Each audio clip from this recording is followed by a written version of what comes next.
সরকার জুলাই জাতীয় সনদ বাস্তবায়নে প্রতিশ্রুতিবদ্ধ বলে জানিয়েছেন স্বরাষ্ট্রমন্ত্রী সালাউদ্দিন আহমেদ। তবে কোনো অবৈধ বা আরোপিত আদেশের মাধ্যমে নয়, বরং সাংবিধানিক ও আইনগত প্রক্রিয়ার মাধ্যমে তা বাস্তবায়ন করা হবে।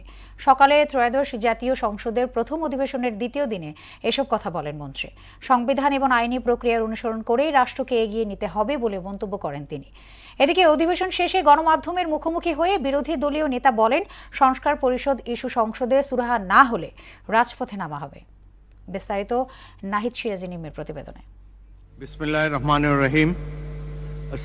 2 দিন বিরতির পর রোববার বেলা 11টায় শুরু হয় ত্রয়োদশ জাতীয় সংসদের প্রথম অধিবেশনের দ্বিতীয় দিনের বৈঠক। এতে সভাপতিত্ব করেন স্পিকার হাফিজ উদ্দিন। অধিবেশনে উপস্থিত ছিলেন সংসদ নেতা এবং বিরোধী দলীয় নেতা।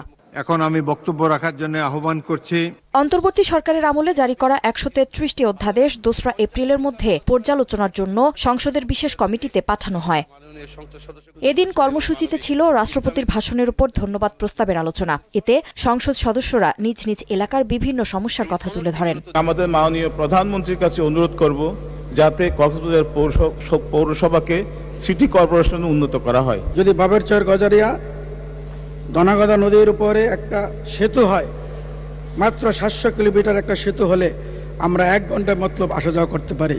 অধিবেশনে লটারির মাধ্যমে ভর্তি প্রক্রিয়া ইস্যুতে শিক্ষামন্ত্রীকে প্রশ্ন করেন কুমিল্লা 4 আসনের সংসদ সদস্য হাসনাত আব্দুল্লাহ। মাননীয় মন্ত্রী মহোদয়ের কাছে আমার প্রশ্ন থাকবে, এই যে প্রাইমারি স্কুলে বাচ্চাদেরকে ভর্তি করানোর ক্ষেত্রে আমরা কি ভর্তি প্রক্রিয়াটা আমরা পরিবর্তন করব কিনা? ভর্তিতে লটারি ইস্যুতে 2027 সালে সিদ্ধান্ত আসবে জানিয়ে শিক্ষামন্ত্রী বলেন, 9000 ধর্মীয় শিক্ষক নিয়োগের কথা বিবেচনা করা হয়েছে। শিক্ষা ব্যবস্থা ভর্তি সিস্টেম কিভাবে করা হবে সেটা আনুষ্ঠানিকভাবে আমরা স্টেক হোল্ডারদের সাথে, অর্থাৎ অভিভাবকদের সাথে বিভিন্ন রকম সেমিনার সিম্পোজিয়াম করে মাননীয় সংসদ সদস্য সকলের অভিমত নিয়ে একটি জনমত সৃষ্টি করে আমরা আগামী 2027 জানুয়ারি ভর্তির বিষয়ে চিন্তা করব।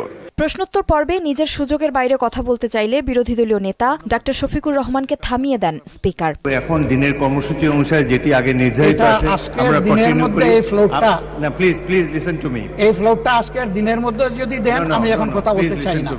এদিকে জুলাই সনদ নিয়ে শফিকুর রহমানের বক্তব্যের প্রেক্ষিতে স্বরাষ্ট্রমন্ত্রী বলেন, জুলাই সনদ অক্ষরে অক্ষরে পালন করা হবে, তবে সেটা আইন, বিধিবিধান ও সংবিধানের মধ্যে থেকেই।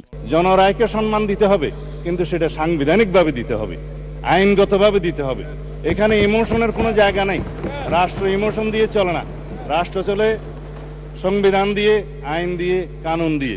ঈদের আগে রোববারই ছিল সংসদের শেষ কার্যদিবস। চলমান অধিবেশনের পরবর্তী কার্যক্রম বসবে 29 মার্চ, চলবে 30 এপ্রিল পর্যন্ত। আপনাদের সবাইকে অগ্রিম ঈদ মোবারক জানাচ্ছি। নাহিদ সিরাজি নিম্মি, মোহনা সংবাদ, ঢাকা।